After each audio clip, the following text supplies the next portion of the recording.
This is the video to learn how to add numbers with text in Microsoft Excel.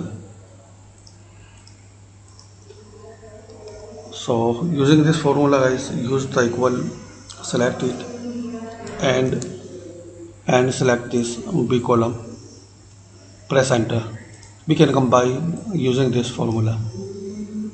If we need the space between text and numbers, so we will use the second formula, equal, select text, then and quotation mark, space, quotation mark, and again and select the number and press enter. Now drag and drop it like this. You can use and you can combine, merge text and number in Excel. Thanks for watching.